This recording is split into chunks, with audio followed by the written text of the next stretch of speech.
Hello, all. Welcome to the Counting Well exam prep live session. Before we start the session, let me try to lift your spirit a little higher and boost your confidence a little bit.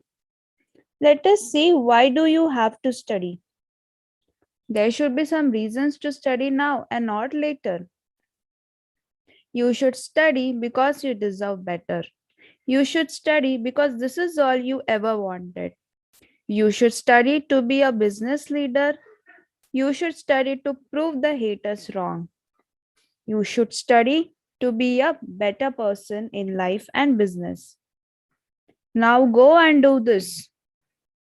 No one said this, it would be easy, but if it was easy, it wouldn't be worth it. Always remember that the harder you work, the more luck you seem to have. We know that exam season is round the corner, and the two important factors of scoring good are revision and practice. Remember that practice doesn't make you perfect but helps you to perform better. Planning beforehand allows plenty of time for your revision, and so we are here to show away your exam fear and help you revise your concepts before it's too late. So, stay tuned to the session and build up the confidence to face your exams. In this session, I will take you through two chapters, data handling and algebra from class 6. Let us see some basics from the chapter data handling.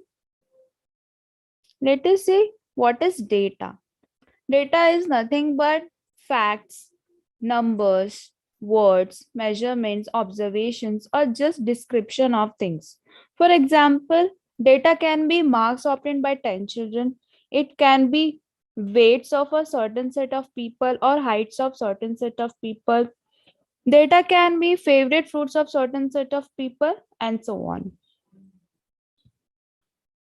Let us see what are the properties of data. Data collected in the original form is called raw data. Each item in the data set is called an observation.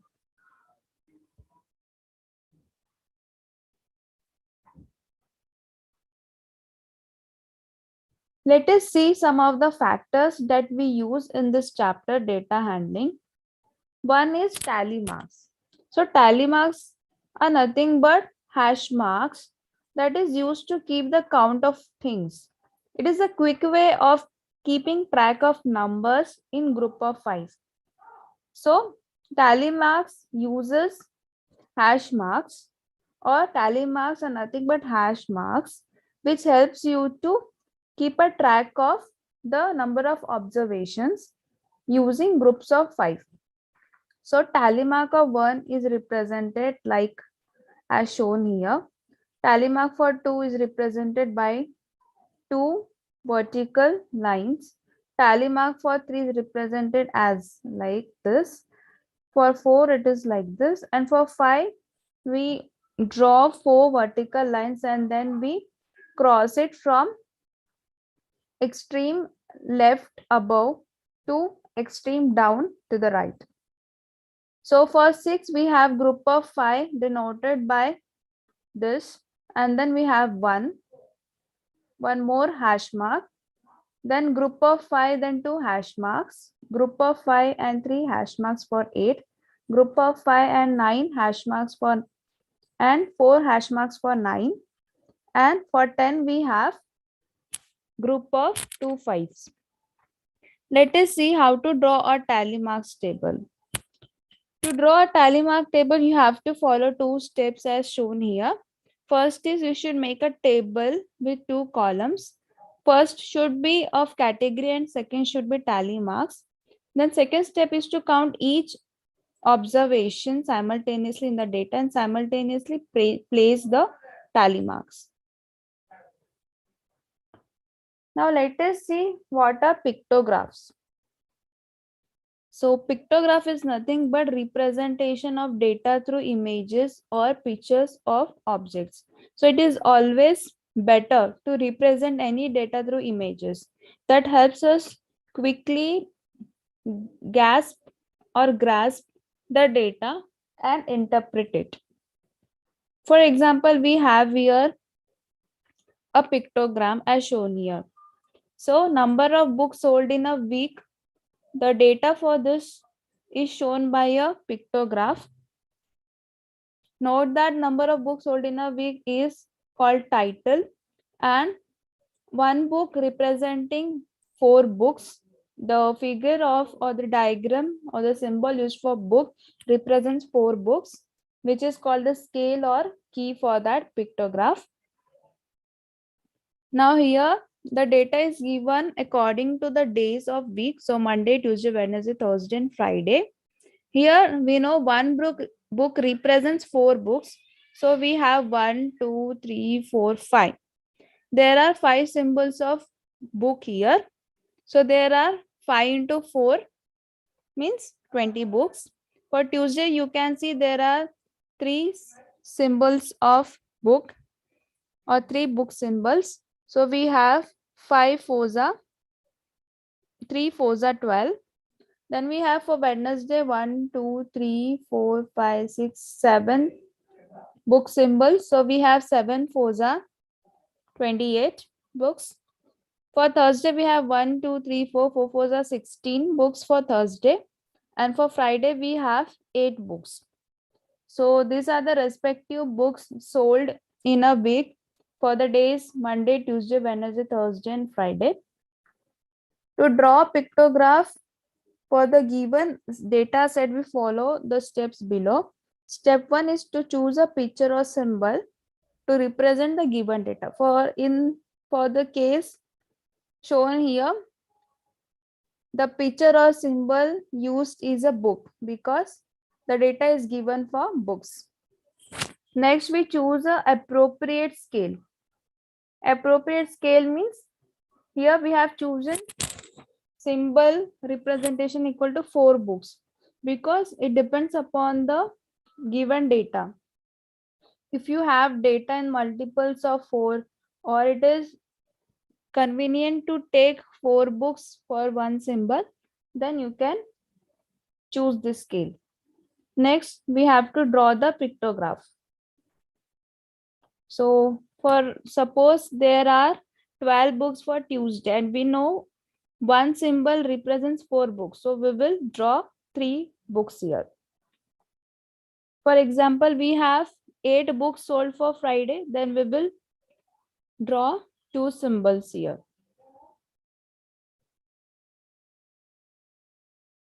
Next, let us see how to draw bar graph. Before that, we will see what is a bar graph. The representation of data in the form of rectangles or bars of uniform width is nothing but bar graph. For example, we have the data for number of different vegetables grown in August. See that now it is very simple to interpret the data because we have represented it through a bar graph. So this is nothing but the title of bar graph, that is number of different vegetables grown in August. Then we can see the scale or key is 1 unit equal to 10 vegetables. Then we have a vertical line label which will show number of vegetables and vegetables on the horizontal line label. So the horizontal line, which is x-axis, represents the vegetables or the name of vegetables, and the vertical y-axis, it represents number of vegetables. So the quantity which we are taking on y-axis, that is on vertical axis, is a variable. Let us see how to draw a bar graph. First, we mark a reference point 0 on the graph paper. Then from 0, draw a vertical line OY and horizontal line OX. Reference point here, it is taken as letter O, or we can say our reading starts from 0. So we have taken here 0 since the scale or key is 1 unit equals to 10 vegetables. So we have taken the multiples of 10 here. So 10, 20, 30, 40, 50, 60, 70, 80. Okay. Then mark categories to be plotted on the horizontal line. So always categories should be plotted on horizontal line. Means you can take the name of vegetables, or if you have a data which shows weights of students and the name of students are given, then you can take name of students on horizontal axis and then the weights on the vertical axis. Step 3 is to choose a suitable scale for vertical line. This depends upon your given data set. So you have to see which one is the smallest value and which one is the greatest value among the observations in the data set, and then you have to choose a suitable scale. Then you have to determine the heights of each bars from the given data and draw the bars. So the next step is you have to find for carrot how many vegetables are grown in August. So for carrot, if you have 60, then you have to mark 60. So the height of the bar will be equal to 60 or 60 units. Similarly, for tomato, you can see the number of tomatoes grown here is 20. So we have drawn till the 20 mark. And so we have the height of tomato bar like this. Similarly, we'll draw for zucchini, squash, and potato.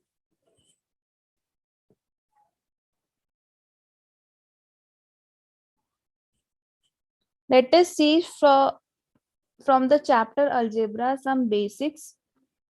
So what are variables and constants? So under the chapter algebra, it is very important to know what are variables and what are constants.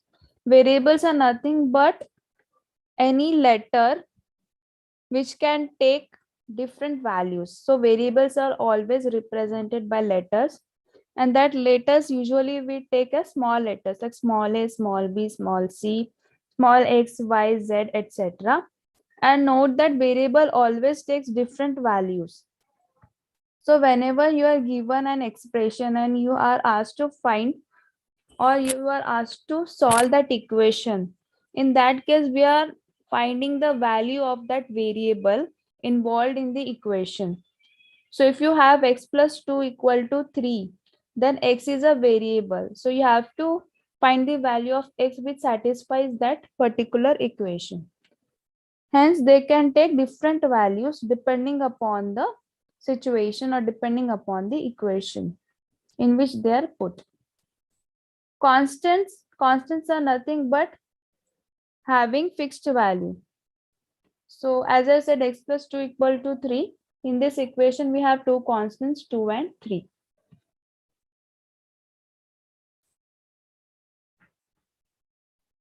Let us see some terms related to algebra. What is algebraic term and algebraic expression? So algebraic term is nothing but a combination of constants and variables combined by multiplication or division. And that term can be simply a constant also or a variable also. So you can see 4a. This is a combination of constant and variable. So here the constant is 4 and the variable is a. Or simply we can write a constant 4. This is also a term and this is also called algebraic term. Similarly, we can write any variable without taking any constant with that variable. So we have only y, which is a variable. This is again algebraic term. Or we can take square of the variable. So here we have 5b square. These are nothing but algebraic terms. So algebraic terms can be a combination of constant and variable, or it can be a constant or it can be a variable. Let us see what is an algebraic expression. It is formed by variables and constants using different operations. So for algebraic terms, if we involve some different operations and combine them, then we get an algebraic expression. Expressions are made up of terms using different operations. So in this case, if you add 4a and 4, then you will get an algebraic expression. Because here you are combining 4a and 4, or you are writing 4 and 4 using operation addition. Again, y plus 5b square can be called as algebraic expression because again it is made up of algebraic terms using the operation addition. So here are some examples. So 2x plus 2ya is algebraic expression. 9a y square plus 6 is again an algebraic expression. 2k plus 4m is again an algebraic expression.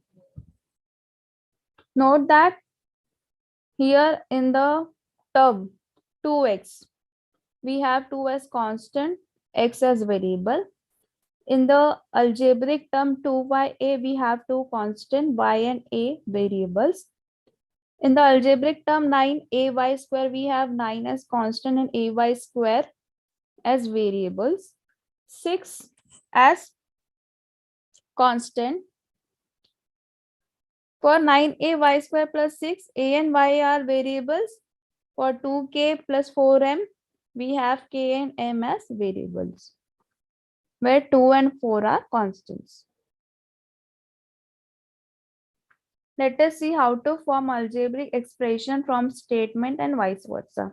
In the exam, a verbal statement will be given and you have to form expression. For that, what we have to do, we have to follow some procedure.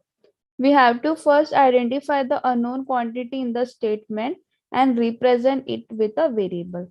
So a variable always represents an unknown quantity because its value is not known. Then we identify the relationship between known and the unknown quantities. So the known quantity will be nothing but the constants. Relate the known and unknown quantities using the correct operations. This is very important. For example, here we have twice a number decreased by 13. So twice represents 2 times of any number, and decreased represents subtraction or taking less from that number. Twice a number means it is a known quantity, so that number is taken as y. Now we are taking twice of that number means we are taking 2 times of that number, and then we are decreasing that number by 13, means we are subtracting 13 from 2y. Also, you can form a statement from the given expression. In that case, you have to identify the unknown and known quantities. Then you have to identify the operations by looking at the specific algebraic terms. For example, if you want to form a statement for the expression 3p plus 7. 3p plus 7 means 7 is added to thrice of a number or thrice a number. A number means here it is a variable which is p. That's why we say thrice p or 3 times a number p. Plus 7 means we are adding 7, or we can say here 7 is added to thrice a number, or thrice a number is increased by 7.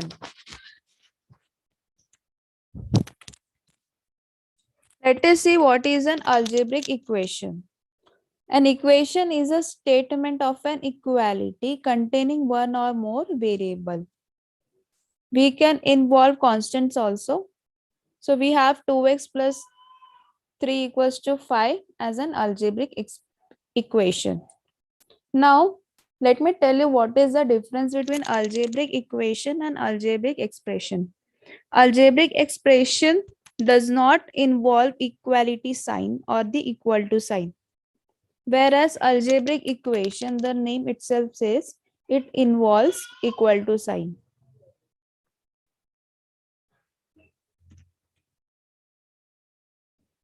Let us see how to form equation from statement and vice versa. Again, we have to identify known and unknown quantities in the statement, and the unknown quantity should be represented by a variable. Then we have to identify the relationship between them, and then identify the terms which tells us what operation is involved. So you have to read carefully the statement, and then you have to find which operation is involved, and then we form the relation relating that quantities. So a number increased by 13 gives minus 19. A number is nothing but unknown quantity, so it is represented by y. So the equation will be y plus 13 equal to minus 19, because y is increased by 13 and it gives minus 19. The word gives represent equal to here. Similarly, we can do vice versa. We have to observe the expression on either side of equality sign. Then look for the operation used in each expression. Form a statement for the expression on the LHS and RHS. And then you should write the statement as statement of LHS gives statement of RHS. So 3p minus 7 equal to 11 means 7 less than thrice a number is 11. Here is represents is equal to in the equation. So that can be written as 7 less than thrice a number gives 11, or 7 less than thrice a number is 11. So you can use both the words here, gives or is. Let us see how to solve an equation by trial and error method. Let us see what are the steps involved here. To solve an equation by balancing method, we use these steps. Substitute the different values. Check if each value satisfies the given equation. Then arrive at the value which satisfies the given equation. For example, you have to solve the equation 3x plus 7 equal to 16. The method is called trial and error method, because we are doing some trials to find the solution of that equation by taking different values of the variable x for the given equation here. So we'll try with x equals to 1, then x equals to 2, x equals to 3, and so on. Let us see what happens if we substitute x equals to 1. So in the place of x, note that 3x means 3 times x. So we have 3 times 1 plus 7. And since it is equal to 10, which is not equal to 16, that's why it is not satisfying the equation. Satisfying the equation means once you put the value of x or substitute the value of x on LHS for this equation, the value should come equal to the RHS, which is 16. Again, if you put x equals to 2 and solve the equation, then you have 3 into 2 plus 7, which is 13, and 13 is not equal to 16. That's why it does not satisfy the equation. If we have x equals to 3, then 3 into 3 is 9, 9 plus 7 is 16. Note that LHS is equal to RHS. That's why x equals to 3 satisfy the equation, and hence the value of the unknown quantity x here is 3. So 3 is called the solution of equation 3x plus 7 equal to 16.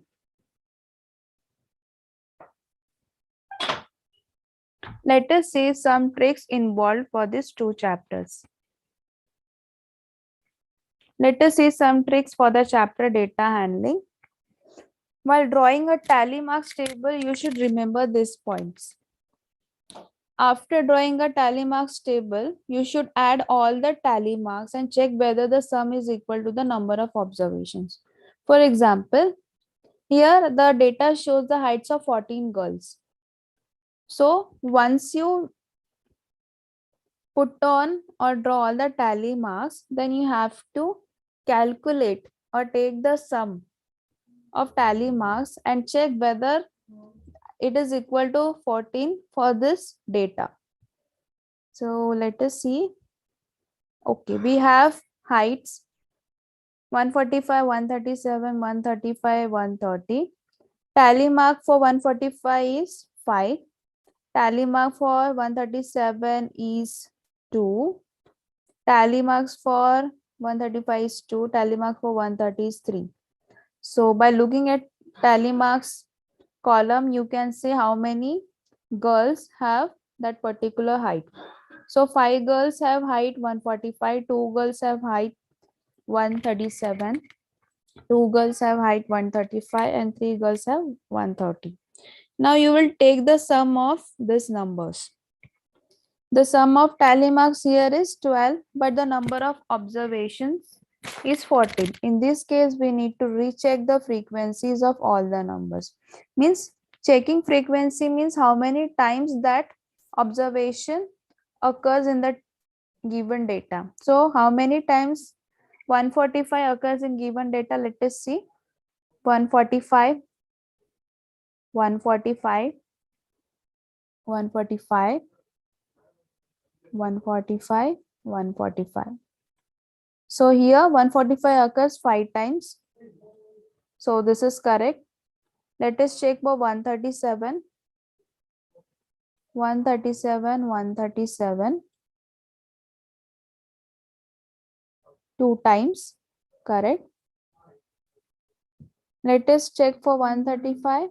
1, 2, 3, 4.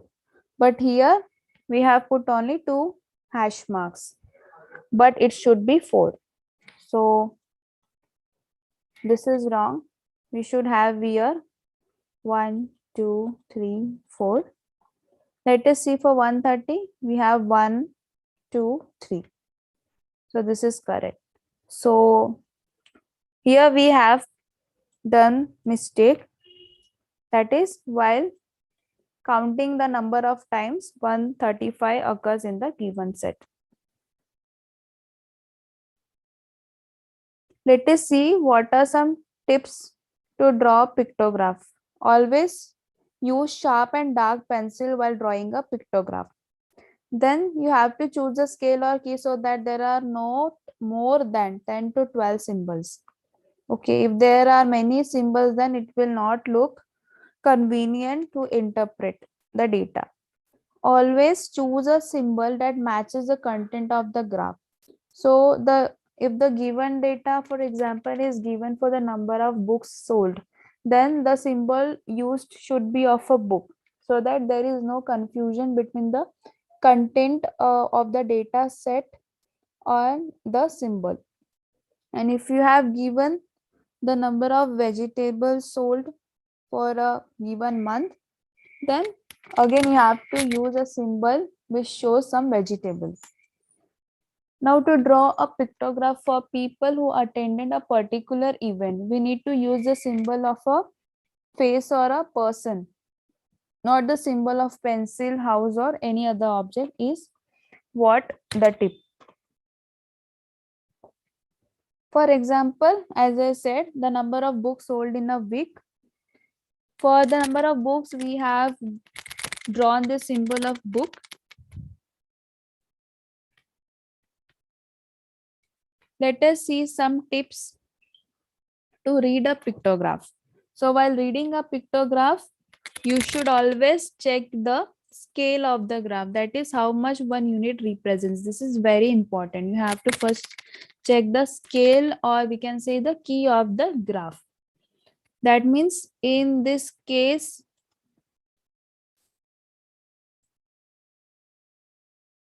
the key is symbol of one book represents 4 books.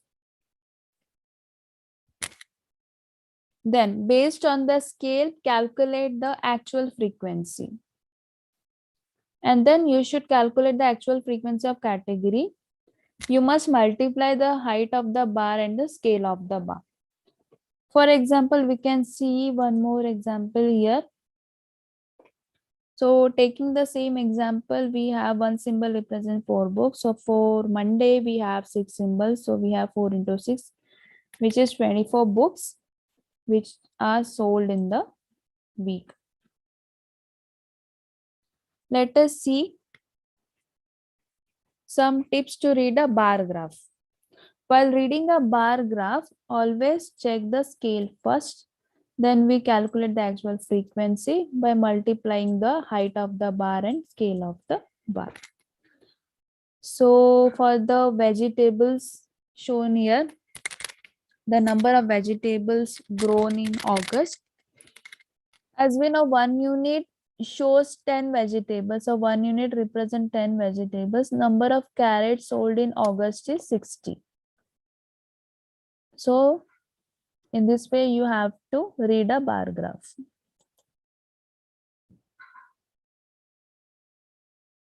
Before going to tips of drawing bar graph, let us see one more example here. Can you say how many potatoes were sold in August? Yes, just take the height of this bar. You can see 20 potatoes were sold. Again, for tomato, we have 20. What about squash? We have 25.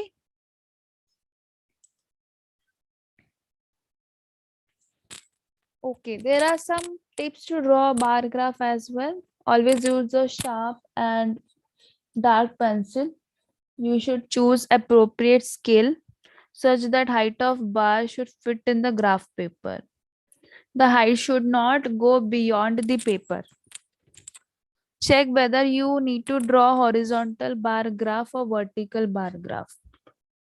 We use horizontal bar when the number of categories is comparatively less than the actual frequencies of the set of observations. So while making the category on horizontal line or vertical line, if you're drawing a horizontal bar graph, there should be an equal gap between the markings.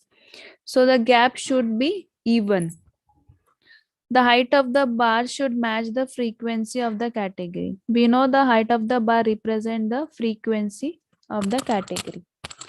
Also, do not forget to name the horizontal line and vertical line, because if you forget, then the bar graph becomes meaningless. Also, do not forget to write the scale and title of the graph. Title of the graph represents the bar graph of the given set. So we should know for which content we have drawn the bar graph. See, this is nothing but the title of the graph. This is nothing but the scale or the key. Then we have the name of the horizontal axis, the name of the vertical axis, and then the height of the bar shows the frequency of that category. So these are the important parts of bar graph, and you should not forget any of these parts.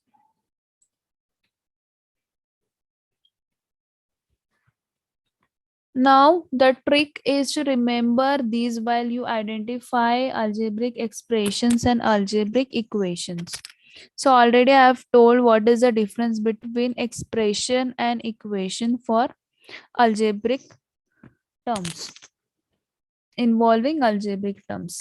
An algebraic expression is a combination of algebraic terms and constants combined using mathematical operations. For example, the operations can be addition, subtraction, multiplication, division. For example, we have 2a plus 5b, 2x plus c, etc. While algebraic equation involves equal to sign, it is an equation with algebraic expressions, constants, etc. So we have 4a plus 5b equals to 3, 2y plus 4y equals to 34. Always remember this while formatting algebraic equations or expressions from verbal statement. If in the verbal statement the words comes as equals, equals to, is, or amounts or represents, the operation used in the statement should be equal to. Algebraic statement I am talking about. So if the verbal statement includes sum of, or added to, or increased by, or plus, or total, we should use the operation addition. For subtracted from or difference of or less than or minus, you should the subtraction sign. For the product of multiplied by or times, you should use multiplication.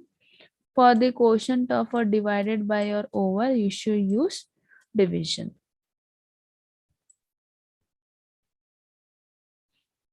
Product of a constant and literal term. So remember 5a is nothing but 5 multiplied by a. So if there is nothing between 5 and a, always assume that it is 5 times a.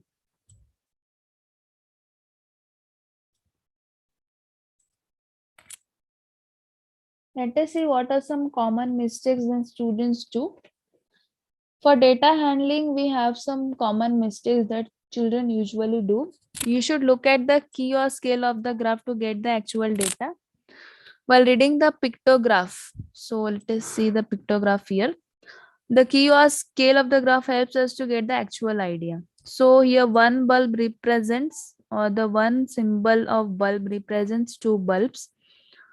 So children may mistakenly take for Monday the number of electric bulbs sold is 1, 2, 3, 4, 5, 6. But this is not the correct answer, because here one bulb represent two bulbs.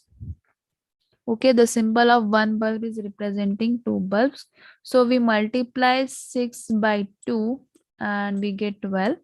So the number of bulbs sold on Monday is 12.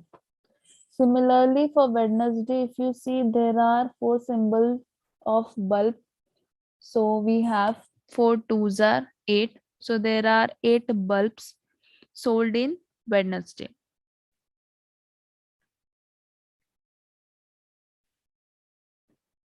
Let us see how to represent numbers using tally marks. Always follow these rule to represent the numbers. So for 1, we represent by 1 vertical line. For 2, we have 2 vertical lines. For 3, we have 3 vertical lines. For 4, we have 4 vertical lines. But for 5, we should not have 5 vertical lines. The fifth hash mark should be a diagonal line passing through the 4 vertical lines. So while writing 5, we do not write 5 vertical. Instead, we write 4 vertical lines and 1 diagonal line through it. And this is the correct way of putting the diagonal and not from right to left.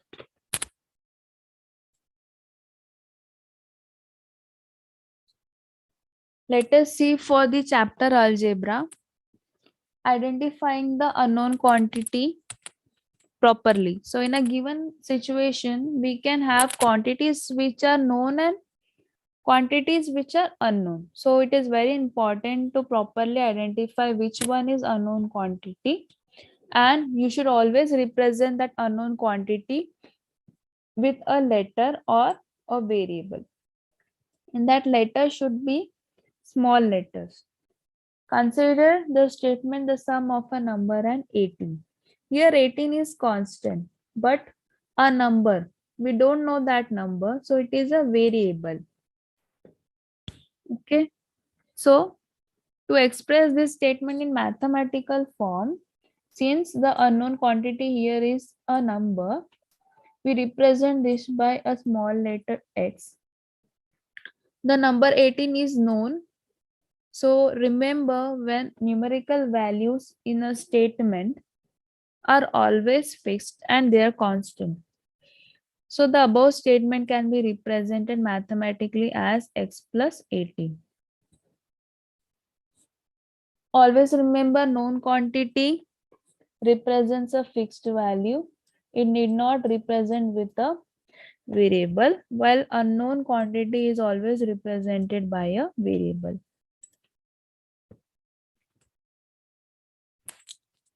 Okay, while writing a rule for matchstick patterns. How to write the correct rule to form the given pattern of matchsticks? Count the number of matchsticks in each shape of the pattern, then observe the position of the shape also. So if you are given some matchstick pattern, the steps involved are to count the number of matchsticks in each shape of the pattern. So here you can see the position for 1, 2, 3 up to n. Number of matchsticks used for position 1 is 1, 2, 3, 4, 5, 6. You can see here there are 6 matchsticks, 3, 4, 5, 6. The number of matchsticks for second position, we have 11. So you can count like 1, 2, 3, 4, 5, 6, 7, 8, 9, 10, 11. Similarly, for position 3, we have 16 and so on. So what will be the rule? We see that in each case, the number of matchsticks used is 5 into position number plus 1. So 6 is obtained as 5 into that position means 1. 5 ones are plus 1. 11 is obtained by 5 twos are plus 1. 16 is obtained by 5 threes are plus 1. And for n number of positions, we have by n plus 1. So for position 5, it will be 5 into 5 plus 1. For position 6, we have 5 into 6 plus 1. So here the position of the shape is varying. Hence, we represent that position as variable n. So the rule will be 5n plus 1. Here, let us see what mistake a student has done. Relation between the position and number is 6 into position of matchsticks. So a child may take 1 into 6. So he can take position multiplied by 6. This is not the correct way.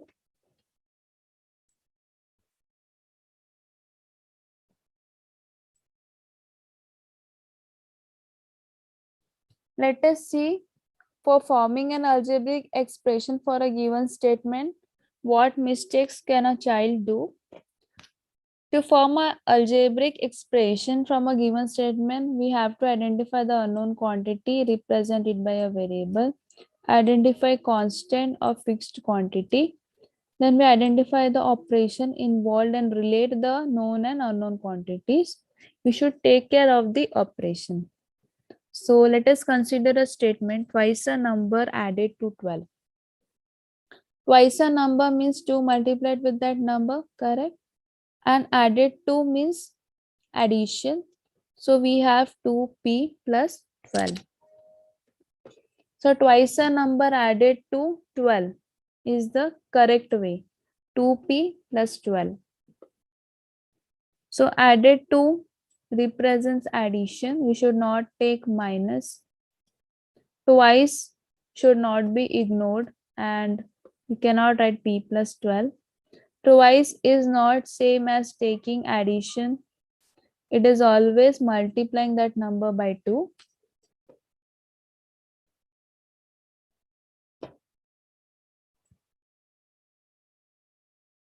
Let us see, to check whether the given value is a solution of the equation, what mistake a student can do.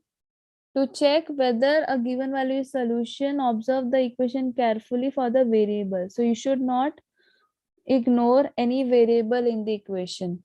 So here, in which places we have variable? We have variable here y here on the LHS and y on the RHS. Check if 4 is a solution of the equation. Observe that both LHS and RHS have variable y. Put the value of y in both sides and find the value. So if you find the value, it comes to be 3 into 4 plus 4 equal to 4 into 7 minus 12. But here what a child has done, he has taken 3 into 4 plus 4 and he has simply ignored 7 here and written 4 minus 12.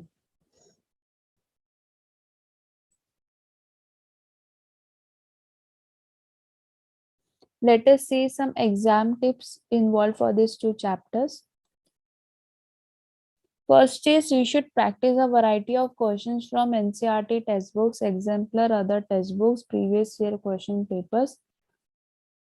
Next, you have to note down all the definitions and properties separately to glance at before going to attend the test. This will help you to clearly know which property has to be applied for which problem. You have to read the given question carefully and understand it. Especially when you are solving any word problem, you have to find what is given in the question, what must you find. This will help in identifying the right strategy or right property required to solve that given question. You should always avoid calculation mistakes while you're finding the value of the expression or equation. Then you have to check whether you have answered all the questions and parts of the questions. Always use sharp pencil to draw or construct graphs.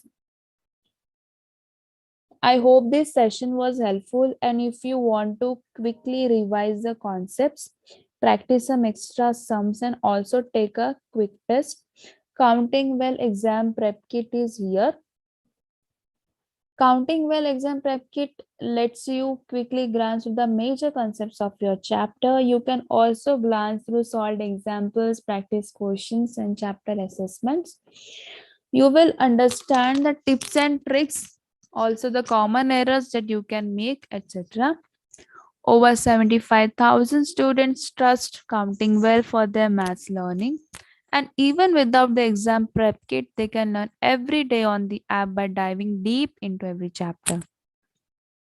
You can download the app from the App Store or Play Store. Also, stay connected to our channel Counting Well and learn more tricks and tips and ways to avoid common mistakes. We will be revising the chapter Basic Geometrical Ideas from Class 6 in our next live session tomorrow, that is Saturday at 6:30 p.m. Well, see you in the next session. Until then, keep learning, keep growing. Thank you.